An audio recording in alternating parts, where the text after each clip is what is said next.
Hot is presented by Betano. The game starts now. Here are your hosts, Brent Wallace, Jason York, and Bobby Ryan.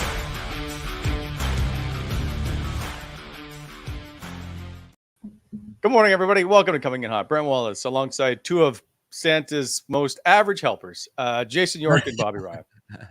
Thank you again.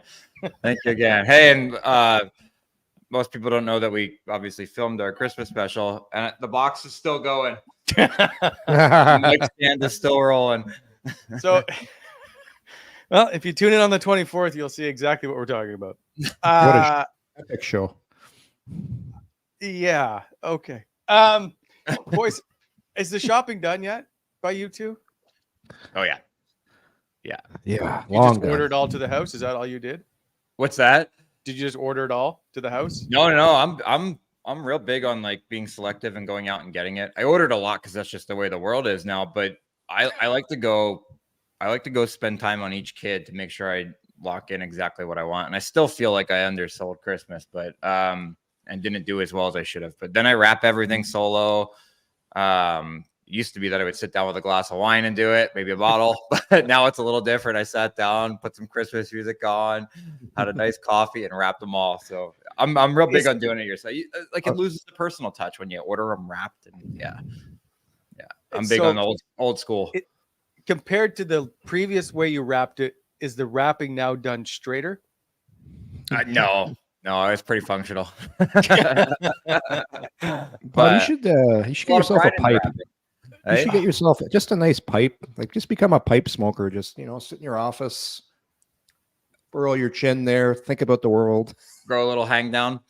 Yeah. Just become a deep thinker about things. I could see you with a pipe. I think you got to be 40 to rock a pipe. Yeah, good point. I'm not. What that are you? You 36? Yeah. Well, So I got some time. You're getting there. I'm getting close. It feels like it. All right. All right. I don't know what else to say. We're moving on. By the way, this show is always proudly presented by Betano. Go to betano.ca, download the award-winning app. They are the 2023 EGR award winner of the year for best sportsbook and best operator of the year, best in-play sports operator. Go to Betano, where the game starts now. Must be 19 to play. Please play responsibly. Gentlemen, as we wrap up our final show before our final live show before Christmas, the Senators are busy trying to figure out how to snap a 5-game losing streak as they head into Colorado. My first question to you, both of you, because you played there, is Colorado the best home ice advantage in the entire National Hockey League? I would think that they were in the top 3 or 4. I think Vegas has got a pretty good atmosphere going. I mean, Yorkie, you missed this, but it's a hard place to even warm up with what they got going around the sideboards there. Like skating around like this. Do you know this? Do you remember Nashville? Nashville used to purposely get very good-looking ice girls. And when they skated by the visiting team's bench, they had a heavy dose of perfume on, and they'd come by with the shovels, the shovel girls, and they'd come right by the bench, and you'd see all the nets going by on the bench. That's it. A bunch of guys coming off the game like this. In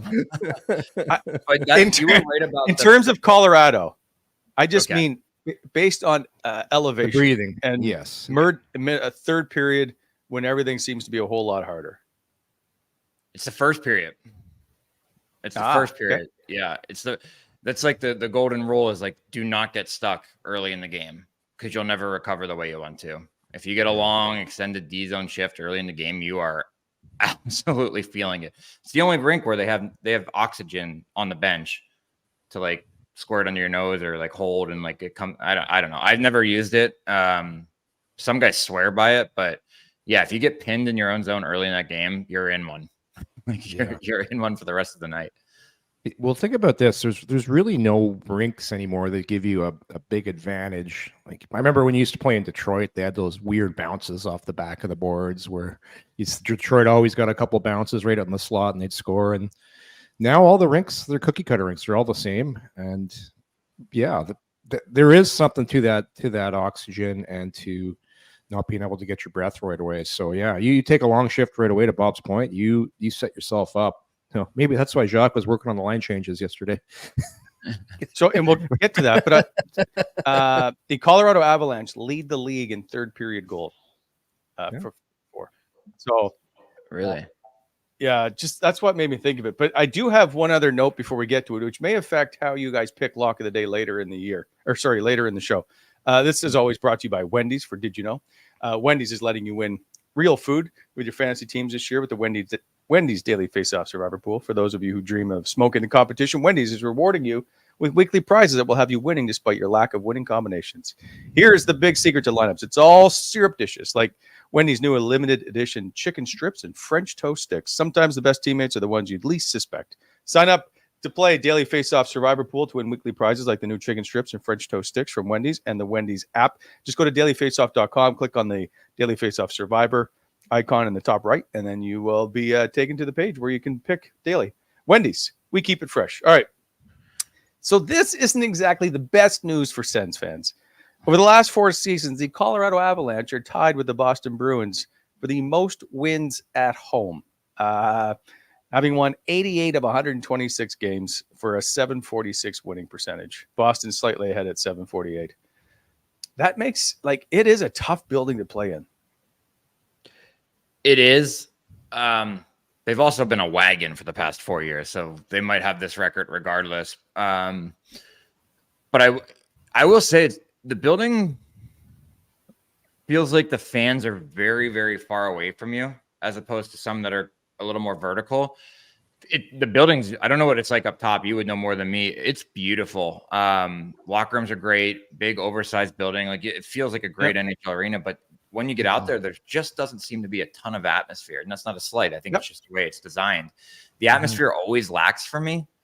But that being said, I played against them and they were pretty lean for a long time, especially when I was out west. So not judging their fan base. Obviously, they were pretty damn good during the playoffs with all the small things and all that kind of stuff they were doing with Blink 182 to get them going. But it's not an easy building to really get going in. I've always found.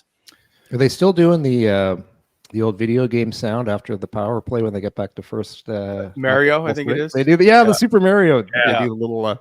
I love that. That's such a nice touch. Well, I tell you why they're good. They got arguably one of the top 3 players in the world in Nathan McKinnon. They got the best defenseman in the world in Cale Makar. They probably got the most underrated player in Mikko Rantanen. I'd say Devin Taves is one of the best number 2 defensemen in the league. So they not great timing of the Ottawa Senators trying to snap a losing streak. Get some new coaching staff worked in, and we'll deal with the altitude. All right, boys, let's go. So, but hey, Jacques, listen. I think I know which way you're leaning today. Yeah. Hey, hold on. But hey, don't forget, Jacques used to coach there, by the way. He actually coached under Mark Crawford. Yeah. Bob. As he won with Crow there? No, he didn't gone. win, but he went there. I think he was assistant with Crow for his first year. Yeah. That's when Jacques had a stash. He had the mustache going back then when he was coaching with Crow. Yeah. We got to get a picture of Jacques with the stash. But in St. Louis, yeah. To your point, Wally, with their road, they're again this year. I think they're something like 12-3 or 12-4 at home. They're so good at home. Not great in the road, but at home, huge advantage. And yeah, I can make the argument that Nathan McKinnon's sometimes he's the best. Sometimes he's the best player in the world. The way I talked about this the other day. You remember the game he ran over Skinner? Not only is this guy second in the league in scoring or whatever he is. He's big, strong, and plays hard. That's a hard guy to defend against. If you're poor Jacob Bernard Docker, you're going into Colorado for probably the first time. You got to play against McKinnon. Good luck. Well, how about that almost that line, right? Mikko Rantanen is a massive individual, and Gabriel Landeskog when he's playing. Mikko Rantanen's like a centaur out there, just huge, massive guy. Don't they call him Moose or something? Yeah, Moose. I think so. Yeah, I remember hitting him one time, and I was like, he didn't budge, he didn't move, and I kind of looked, and I was like, is he built like that? I didn't know, and then all of a sudden, you're like, yeah, his ass and his legs are huge. He just kind of and he's skilled, but like the way that he positions himself when you hit him, he just uses your momentum to go with it. It's an unbelievable skill. If he played in Toronto or New York, this guy would get it. Not obviously McDavid and all this. He would be way more talked about in NHL circles. Nobody talks about him because he plays way out in Colorado and he comes on late at night. Yep. Yeah. No, I agree. And he's got Nathan McKinnon in front of him. Yeah, he probably doesn't speak that. Yorkie, when we did the 2017 Sens games in Sweden, he was one of the intermission guests that I had, and I don't think I'd interviewed him before really. And he came off the ice, and I'm like, oh yeah, he's pretty good. And he kept coming, and I'm like, who is this giant individual standing next to me? Large and in charge. Anyway, Colorado struggling at home struggling a bit of late. They've only, I think, won 3 or 4 of the last 10. So there is some hope, maybe. So now Jacques has had one practice. I know he's not on the ice, but he's obviously setting up practice. Alfie's running it. They did line changes yesterday. They did simple things. Yorkie, you know exactly what these practices are like. Mm-hmm. After getting through all the emotion of game 1 and all the stuff that happened, is there now a chance they can settle in and just play, or is it too much to ask right now as they continue to try and find their game? Well, you heard what Jacques said the other day. He was in his scrum, and he says, "I can't inundate these guys with too much stuff right away. Like it's going to be a couple changes here. You can't do it all in one day of what he wants to do." One thing I will say that I noticed some subtle differences in that game versus Arizona. They were a lot tighter in their own zone, and you heard Jacques talk about layers. One of Ottawa's biggest problems throughout the last few years here, however long it's been, is when things go poorly, the middle of the ice always seems to be wide open in Ottawa's zone. And I watched that game, and I'm like, it wasn't perfect, but I just thought they were stacking the front of the net much more effective than they were in years past, and guys, a little more attention to detail with stick positioning. So I think it's going to take a while. I think Bob said 20 games. It's going to take a while to change some things, change some habits, and just be more of a high percentage team. That's what he's going to try and do with this group. Make them, and you saw him in the game. We all talked about this the other day, is getting a guy like Tim Stützle to pick his spots when they use his skill. And I remember Jacques coming over to him in the game. He put his arm around him, and he was saying, hey, that situation, maybe make a better decision with the puck. And those are little things he's going to try and change with some of these players. Not take away their skill and what they do, but have them utilize their skills at the right times and in the right areas of the ice, and eliminate those huge turnovers that usually end up in the back of your own net. So it's going to take time, Wally. It's going to take some time. I agree with that, Yorkie, but didn't you think that they caved to the middle a lot in that third period when they were swimming? Yeah, and Arizona just passed it around the outside, and finally somebody got bored and went out, and then they just beat the guy to the net. Like, I thought that, and I think that this is probably more, obviously I don't think that's what Jacques wants, but I think that they went to old school panic mode, and to protect the lead, they probably said, let's just fold in, protect the house. But you can't protect the house if you don't protect everything else, right? Go home. It was unbelievable. Well, Bob, remember the old, I used to play for a guy named Craig Ramsey, and he said there's two things. He goes, if you start playing not to lose, bad things are going to happen. In the third period, they just started playing. We were playing that game not to lose it. And then when you do that, it's just, you could see they don't look very confident right now in all aspects of the ice. And that's going to be the big thing, is you got a guy like Brady, for example, who loved DJ, loved everything about was now as the captain. They've fired the coach. They've made bunch of changes. So players are going to now have to pick themselves up the ground and say, okay, let's right this ship. Well, the only other point I'll make to that is, and you've obviously lived it, when you're up by 2 or 3 and the coach comes into the room and he's like, all right, boys, 20 minutes for a W, right?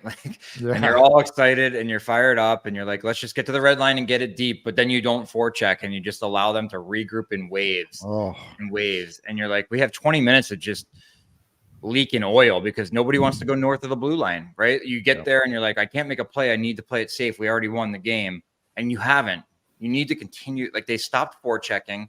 They stopped putting any pressure on the D. All of a sudden, D on Arizona are going back with nobody on top of them.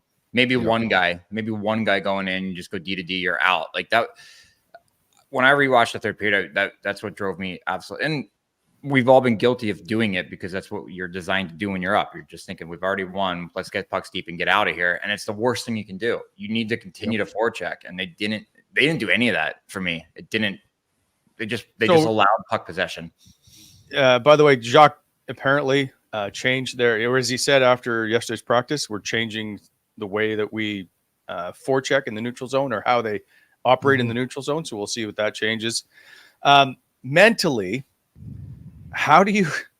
what's your feeling after that game when you started 3-0, right? And the new coach and everything seems to be going well. Angus Crookshank, congrats, by the way, on your first NHL goal. He gets on the board. Seems like it's so good. They chase the goalie once again is gone for the third straight game. They've now faced this 2 goalies a game. And then you lose 4-3 at the end on some questionable goals. And Travis Hamonic, God love him, just has some of the worst luck with that goal being off his stick at the end. So tell me what the room is like after that one. What do you think, Bob? Deflated. I mean, I think they're already deflated, but that one really, that's a back-breaking, crushing loss when you think you got it won for your new coaches. You're going to come into the room and you're going to be all hype and smiles because you did all the right things until the third period. That one's when you're mired in a losing streak, they all add up and they all hurt. But when you actually have an absolute command of a game and you blow one, it's not old adage, it's not old hat. That one absolutely stings. I'm going to guess that locker room about as quiet as could be. Guys just down on themselves, down on each other. It's a very, very hard thing to turn around and come back from.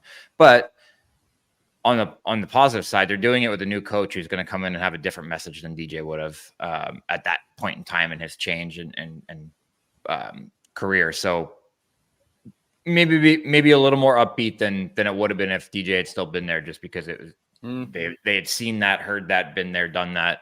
This is different. So hopefully they can just put it behind them, because you're not going into an easy building and the schedule doesn't get easier at all. Yeah. You know who I thought, like you mentioned, Habak, I thought that would have been a really tough loss for Korpisalo, because he was so good in those first couple of periods and he was keeping them in, like letting them get a chance to get their feet under them. And all of a sudden, that third goal, it was the broken play that tied the game. Yeah. It was from a tough angle.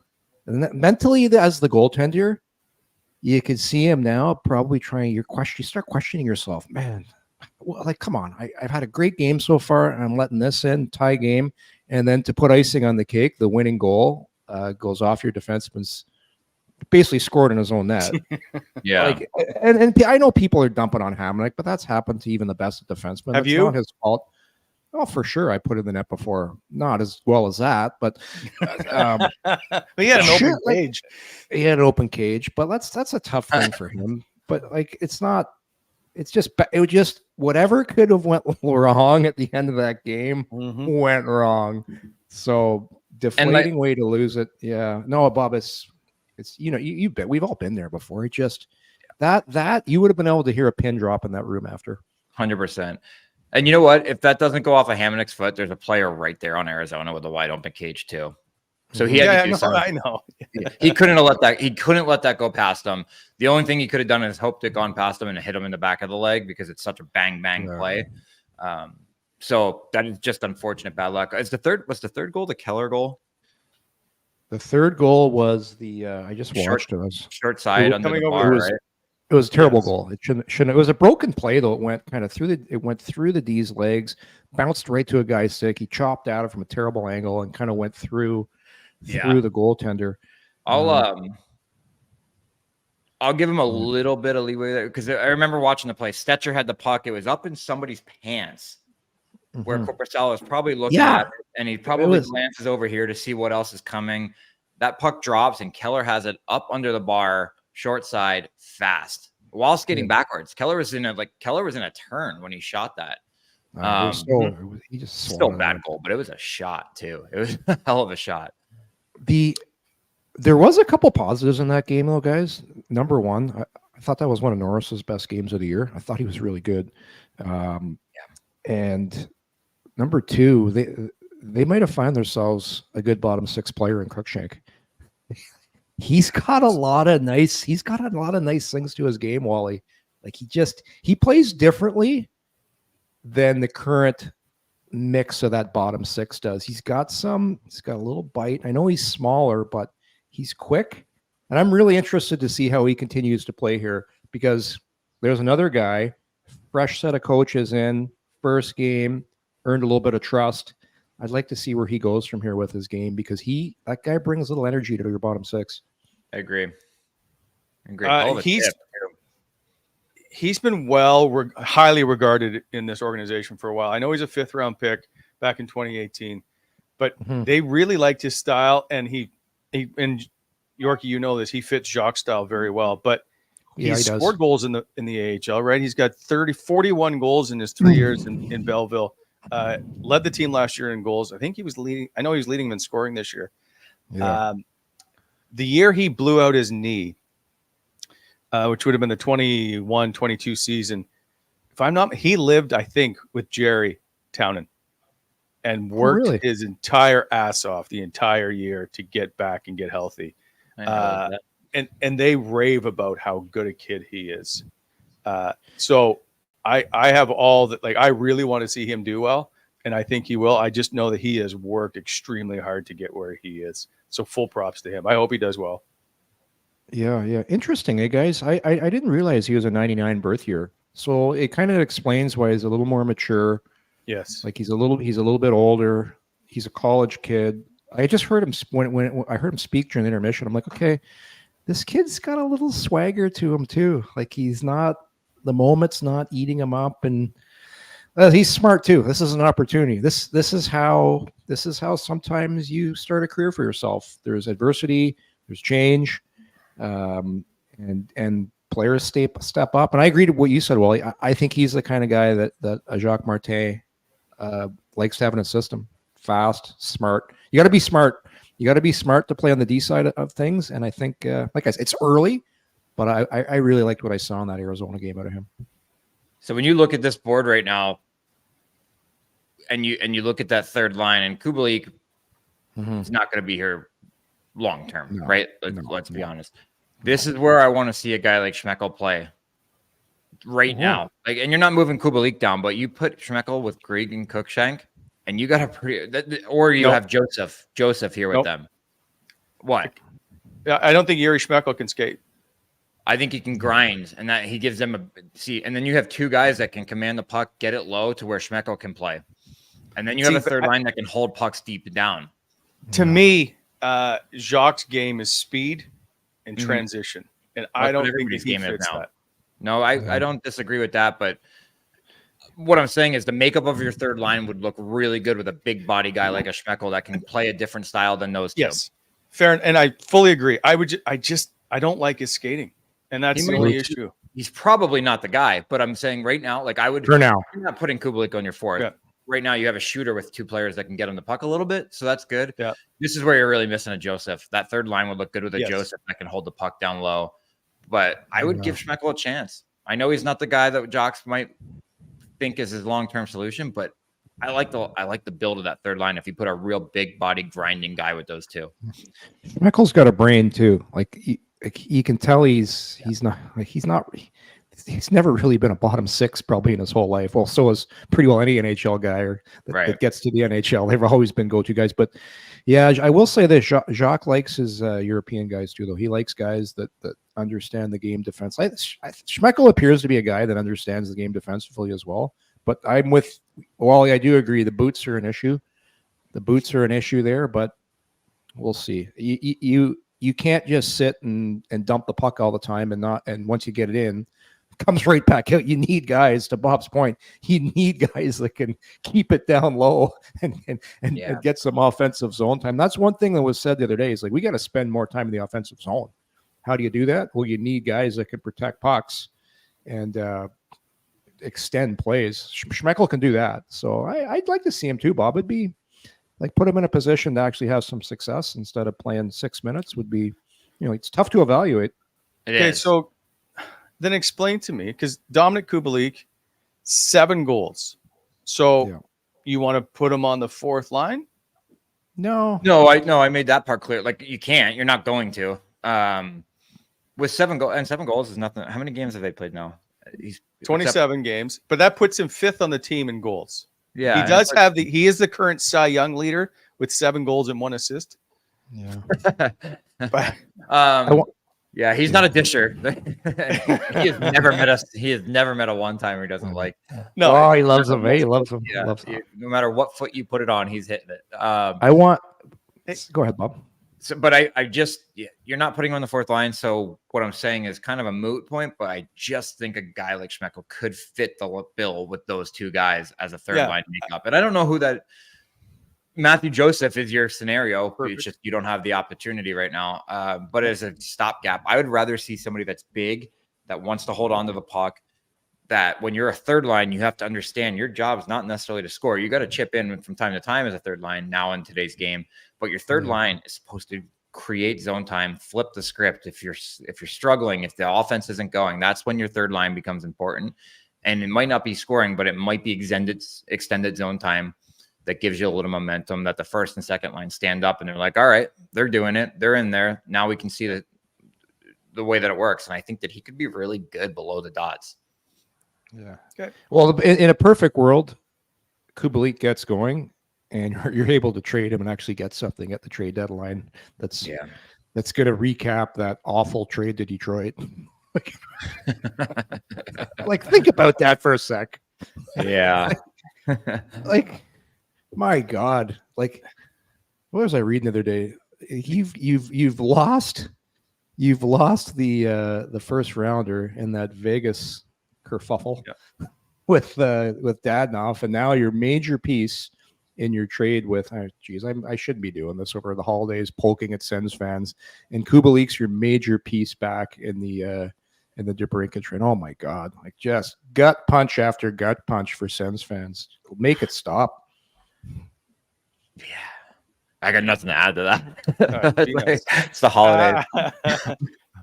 We will move on. I know, and it's tough when you're in the middle of a 5-game losing streak to always find positives, Yorkie, obviously, as you just alluded to. But I've got one for you in today's DoorDash Hot or Cold Performer. What could this be? Yeah, Santa's coming. Just a reminder, you have, basically 3 days to get your shopping done. So don't wait any longer, but don't stress about gift buying and waiting in long lines. Order everything you need this season from the comfort of your couch with DoorDash. Yes, even at the last minute, finding that perfect gift has never been easier. Just open the DoorDash app, choose what you want from where you want. With Double Dash on DoorDash, you can order from multiple restaurants or stores in the same delivery without additional delivery fees, so everyone can get what they want and need. For a limited time, our listeners can get 25% off and 0 delivery fees on their first order of $15 or more when you download the DoorDash app and enter code NATION25, all uppercase letters. That's 25% off up to a $10 value and 0 delivery fees on your first order when you download the DoorDash app in the App Store and enter code NATION25. All uppercase letters, by the way. Offer valid in Canada, subject to change. Terms apply. Timmy Stützle. I know people have been hard on him. He's currently on a 3-game point streak, by the way, 4 points. But he reached 30 points in the Arizona game. It's the fastest he's gotten to 30 points so far in his career. He did it in 27 games. Last year was 31 games. The year before was 54. In the first year, he didn't finish. He only played 29 games. That's the COVID year, if I'm not mistaken. Anyway, he only finished with 29 points. He didn't get to 30 points that year. He played 53 games. I'm just trying to get it wrong.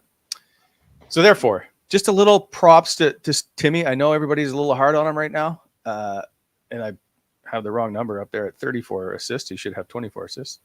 But Timmy Stützle, 30 points, the quickest he's gotten there in his career. So I think he gets a golf clap.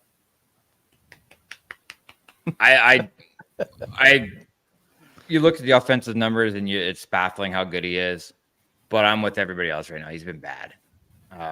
So I agree with Hot when you're talking about the offense. The team runs through him offensively, right? He's far and away the best player, but he's been bad. Everybody's been bad. Everybody's been bad. I'm not saying that Tim is not the far and away most skilled, best player on the team. Like he is. But man, he's got to get away from the dramatics. He's got to get away from. He's got to shoot a little more too. I would like to see him. He's got a bomb, man. When he when he releases that thing, it's heavy, and whether it goes in or not, it creates so much more space because D have to react to where that puck's going off the goal.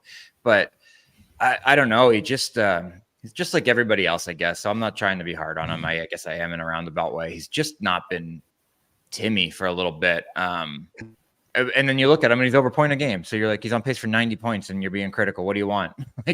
But I just want him to, I don't think he hasn't owned the center of the ice. Like, he hasn't taken over a game in a while.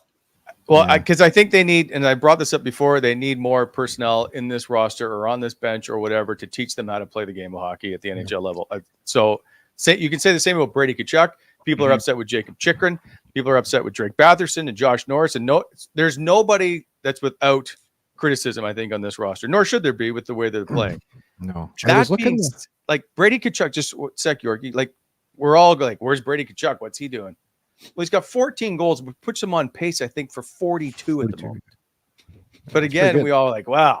So at the end of the year, Brady Tkachuk has 42 goals. Everybody will say it's a great season. They won't be saying, well, he could have played better defensively or whatever. And I just think that we're probably a little hard on everybody because if they're all struggling, it might not be that they all suck at playing hockey. I think the thing people have to remember with Stützle is 21. Yeah, he's 21, and I was searching for the proper. I've been on a GIF thing lately of Stützle right now. I compare it to like a horse that's just been wild for the last couple of years, and Jacques gonna have to come in and he's gonna have to work that horse, and he's gonna have to change. Like, Timmy's been allowed to have carte blanche for the last couple of years, and it's been a good thing because you saw him get to whatever he had last year, 90 points, and you saw his offensive side come, and now he's going to have to learn the 200-foot game, and it's going to take some time because there's habits that need to be broken. Number one, I think I tweeted this out the other night. His shift length, I'll guarantee you, he will be under 50. He's got to be under. He's got to be more. You watch good teams, Bob. I think you brought this up a couple months ago. If you watch good teams, you see where their shift lengths are at. Their top guys aren't over 50 seconds. And that game was going really well the other night. I think Josh Norris was leading the forwards on ice time. Josh ended up in that game averaging 42 seconds of shift length. Timmy was at 53. And Timmy made all kinds of mental errors in that game. He turned pucks over, and he's trying, but trying too hard and extending his shifts. Watch how his shift length comes down. If it doesn't come down, they won't play him as much because that's going to be the analogy of you got that horse that wants to run and do what he wants. Now you got to rein him in a little bit. You got to rein him in, but at the same time, you don't want to take his offense away. So that's going to be the interesting thing because you got a 1-year-old kid, right? That's had a lot of success so far. He makes over $8 million. He's on a long-term deal. I'm really interested to see how this dynamic with Jacques and Stützle goes. I think he'll buy in because I think he's a great kid, smart kid. And if he does, he's going to be a really good player. Yeah. Yeah, I agree. It's a delicate line. It's a delicate line as a coach when you have a 21-year-old that's been running free and doing what he wants. And we saw him on the bench. You don't want to piss him off either.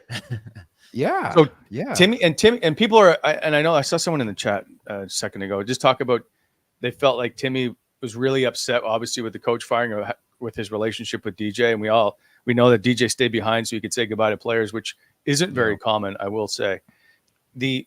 He's 21, has never gone through it, obviously. And he's now feeling like I've lost my somewhat of a father figure, if you will, a guy that's looked out for me, to a new guy that I don't know that's going to try and change my game. And I think that's just a lot for a 21-year-old. And Tim Stützle is an alpha male who doesn't, right? He wants to perform. And so, that they resist change sometimes. So we'll see how that works out. I don't think it's a bad thing. I just think he doesn't know where he's at right now. And one more thing on Stützle, and DJ's taken a lot of heat. I will say this. People can say what they want. Compare him to like a Capo Caco or some of these other guys that just haven't even gotten close to their potential yet. The great thing about Stützle is he's been brought into like the skills there. He's got the confidence, right, Bob? Some guys forever, if they don't figure it out in the first few years and they're high picks, the pressure. Look at Yakupov and all these guys, and they fizzle out. Mm-hmm. Stützle has gotten over that first hurdle of not being a bust. Now it's time to turn him into a complete player. Yeah, I absolutely agree. And DJ was the right coach for Tim when he was 18, 19, and 20 for 100%. 100%. For sure. And he did a great job of bringing that out in him. Mm-hmm.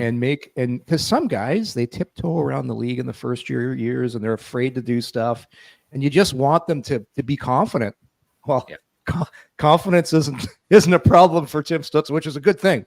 Yes, and that's what I meant by alpha male. He's full of confidence. Yeah. I want to move on to Brady Tkachuk, but before we do that, as I always like to say, now a word from our sponsor.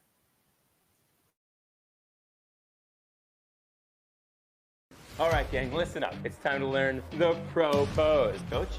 Bend and snap. Beautiful form. Nice arm extension. Facial expression. I could use some work.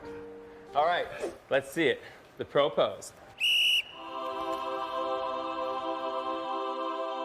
What's that guy doing? I think that's the bend and snap. That's a whole different deal. Charm, home of the pro pose. Oh!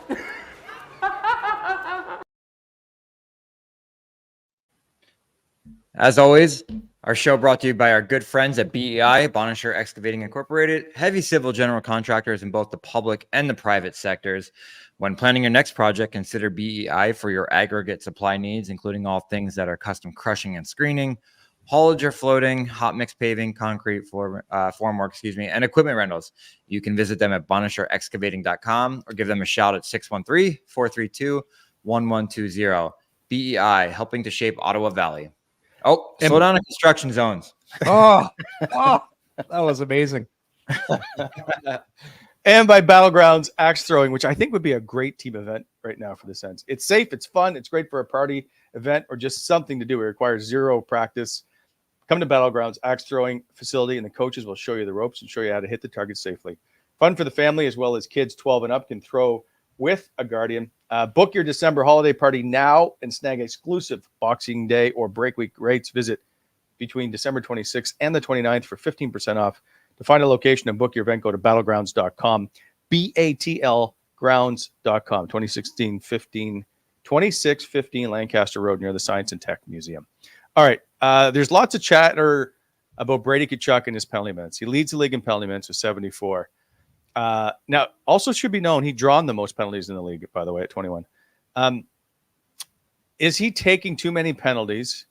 The number, I'm not sure, concerns me too much, guys. He's got 4 majors, but he's got 30 minutes in misconducts. So while, yes, I know the number's high, I'm not overly concerned about it. But, Bob, you tell me. No, I think I'm not concerned about it's unbelievable that you can lead the league in PIMs, be on pace for 42 goals. How many guys that? What he would have been so good in the dead puck era, wouldn't he? When the clutching and grabbing was around Yorkie, but nonetheless, still pretty damn good. I'm concerned about the spots that he picks sometimes and their reactions to compounding losses. That's when I don't want to see Brady fight, because that's when players get hurt.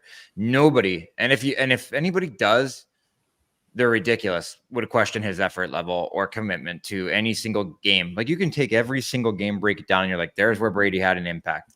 He might not have scored. He did this. He finished every hit.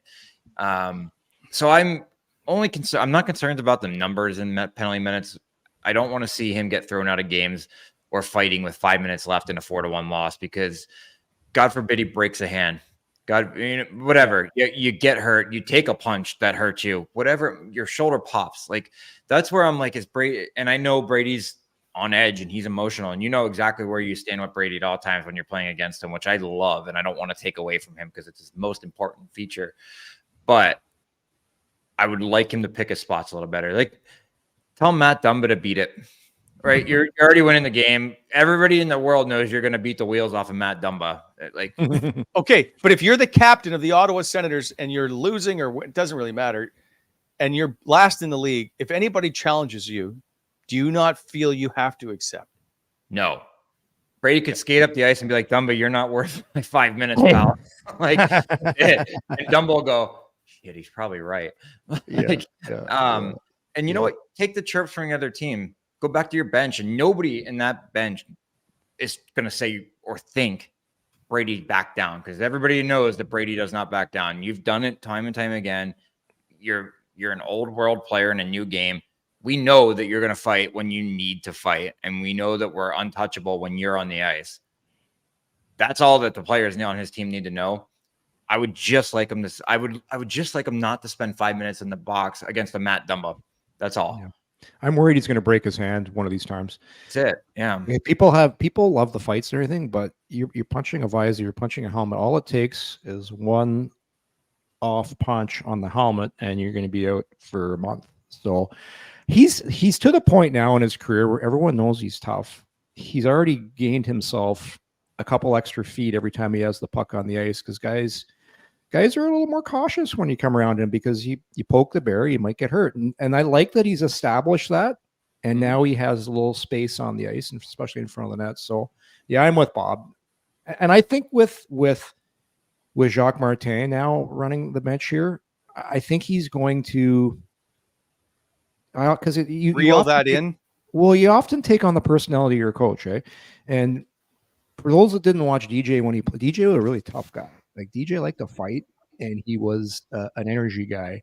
So I'm not saying he told Brady to do that, but it's like Brady, it's kind of like, I just think Jacques will reel it in a little bit. And I think it's a time in his career where you got to be careful, because like I said, you break a hand and all of a sudden you're out. And just, instead, to Bob's point, instead of fighting Dumba, just push him down, skate by Arizona's bench, laugh at them. You're already up in the game. Rub it in that way. Take a little more of your brother's game and bring that into what you do, where you just, the one thing I will say about Brady, the other teams don't hate him like they hate Matthew Tkachuk. Like, it's a different kind of guy. Like a guy, just like Brady's just so honest. Like even in that fight against Dumba, it's like, all right, I'm beat. Okay, yeah, come on up. The other guy, Matthew, would never let the other guy get up. No. Right? I got 2 quick points before we move on. By the way, Bobby, if you could text Brady, tell him to stop fighting. That's what we all want. I don't know if you guys saw it. Mark Kastelik in the broadcast. It looks like he doesn't finish a check. At least that's what the broadcast is saying. And Alfie gives it to him on the bench. Do you guys remember that play? I feel like it's in the third period. It might be the second. Yeah, I remember Alfie was mad at him, yeah. Yeah. Are you, Yorkie, as someone who's played with Alfie and knows him, are you seeing the guy now get more comfortable behind the bench? 100%. I understand, like, it's game 1 for him technically, but this is a guy that's coached at a different level. He has been behind the bench coaching, well, basically kids already. Mm-hmm. Mm-hmm. Well, he's pissed off. His unbeaten streak's over now. He put it on the line. He was 2-0. Now he's he's now officially 0-1, because those two were his guest coach. So now he's 0-1. Yeah. No, he is so competitive in everything he does, and you can see the fire.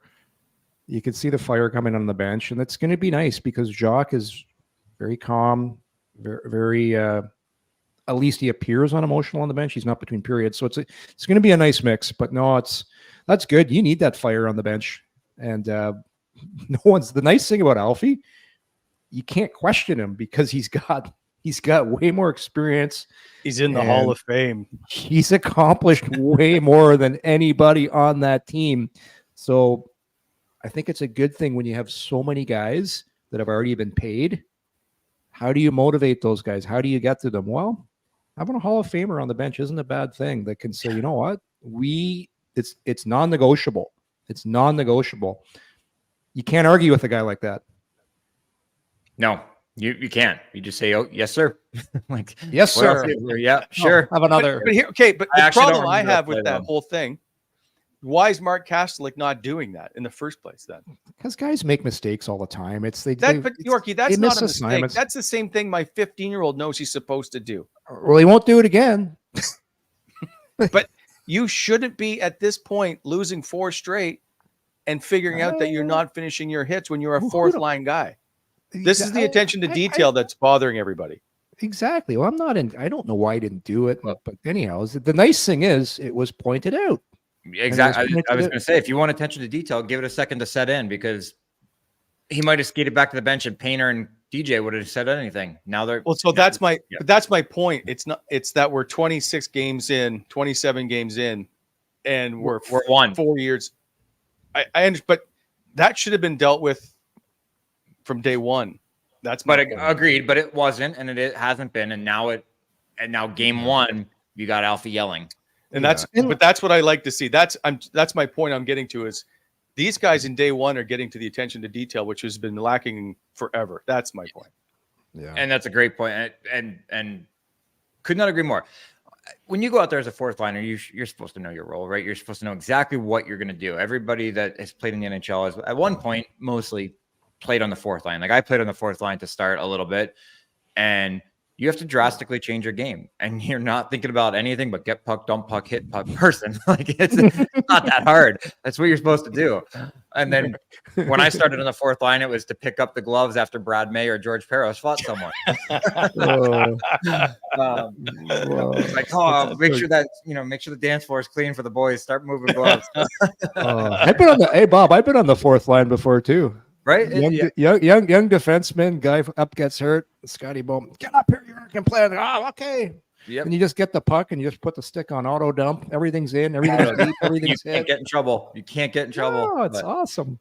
So anyway, that's what I'm getting at is all the little things that have not been instilled the correct way. I'm not saying DJ didn't point that out in private in video. You got to finish hit here. This is your number one job. He might have. I don't know. But Alfie gives it to him right there on the bench. The other guys hear it, and they're all going, okay, now I cannot miss my assignment if I don't want to hear that from a Hall of Famer. So I'm wiping the slate clean. It's one game. It was a horrible loss. I'm not going to get into him about that. But when you talk about attention to detail, it's pointed out right there. And it's going to be pointed out again in video. It's going to be shown. You have to. Yeah. Yep. Okay. We'll see what happens tonight as they go into Colorado. Time now for our lock of the day, which I thought, Bob, that we were going to end up tied after the end of that game. I was ready to send out a tweet to say thanks to Sylvain Saint Laurent for picking Ottawa for me. Ooh. Thank God I held off. I'm so glad you didn't. Or yeah, I would have absolutely berated you in the morning. Patano, as always, our proud presenting sponsor, the 2023 EGR Award winner for both the Best Sportsbook Operator of the Year and Best In-Play Sports Operator, coming up on this Saturday, December 23rd. Live online trivia game show. Biggest prize pool yet, $2,000. One of the many ways Patano is celebrating the holidays. No deposit required. You just need a Patano account to participate. It's a 9 p.m. draw Eastern. Patano, the game starts now. Must be 19 or older. Please play responsibly. So, as I said, Colorado struggling a bit of late. Under 500 in their last 10. However, they have really kind of owned Ottawa. Their record against the Sens it's 25-1-1 in Colorado lifetime. Pardon? So I don't know what to do with that. I'm gonna put glasses on here. I think all three of us are about to get berated when we pick based off of what we're rating. So basically, you've got a team that's lost 5 straight, has now got a new coach in his second game against a juggernaut of a team that's tied for the most wins at home in the last 4 years. They're 5-0-1 in their last 6 versus Ottawa. Nathan McKinnon's on a 16-game point streak where he's got 28 points. Anyway, Bob, did you say Ottawa? I think I wrote down Ottawa for you. Yeah. No, can't do it. This isn't the one that's going to flip the script. Obviously, look, a lot's happened in the last 10 days on the road. However, like 8 days. I don't know what they've been on at this point. Lots happened. It'd be nice to say get 2 points and go home and finish the road trip with some semblance of a 500 record under a new coach, but it's not going to be tonight. I'm sorry. I hope these guys get home and get one more before the break, but you have to, not only based on that, like look at those numbers: 25-1-1, 5-0-1. McKinnon's got 28 and 16. It's ridiculous. It's a no-brainer to take Colorado at home tonight. They haven't been great. Devin Taves just called the boys out, though, didn't he? Yes. He did. Oh, I meant to get you that quote. Yeah. Yes. So a lot of guys probably looking inward, and they're going to come with it tonight. So Colorado is going to be my pick. Oh, Taves said, I think this was after the loss to Chicago. Then I think it was a 3-2 loss. I think we've got some guys who think they're playing well, and I think they're kidding themselves at this point. So now they're angry too. Yep. There's only one other team in the NHL that has the same amount of wins as Ottawa does on the road right now. The San Jose Sharks and the Ottawa Senators have 3 road wins. That is tied for the worst in the NHL right now. I bet I'm going to guess San Jose's played a lot more. Yeah, they have. San Jose's awful. They're a minor league team right now. But those stupid Sweden games mess everything up because they were home games. They should have been road games. Anyway, go on. Yeah, those shouldn't count.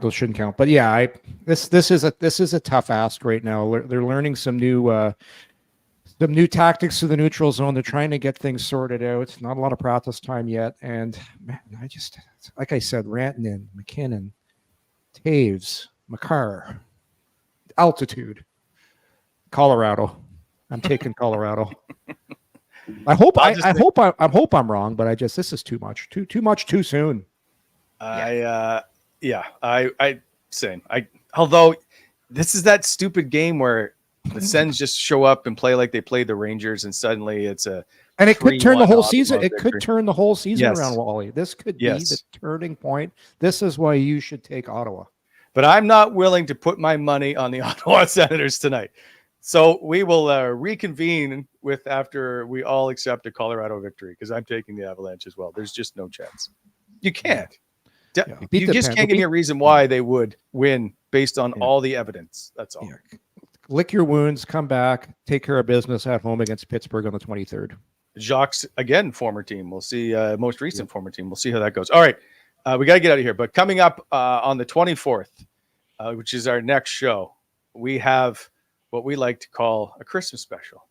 Yes. Look. La, la, la, la, la, la, la. While I tell of Yuletide treasure. La, la, la, la, la, la. So we will hand out some gifts to some members of the Ottawa Senators in a fun evening of jocularity. And Wally, I will have a special Christmas sweater I will be wearing. It's a show you don't want to miss. Anyway, we want to wish everybody a safe and happy holidays. Enjoy your time. Bob, good luck with all your gift wrapping. And Yorkie, enjoy your old fashioned, shall you? There you go. Merry Christmas. Merry Christmas, everybody. Talk to you soon. Coming in Hot is brought to you by Botano.ca. Please hit that like button and subscribe to our channel to never miss an episode.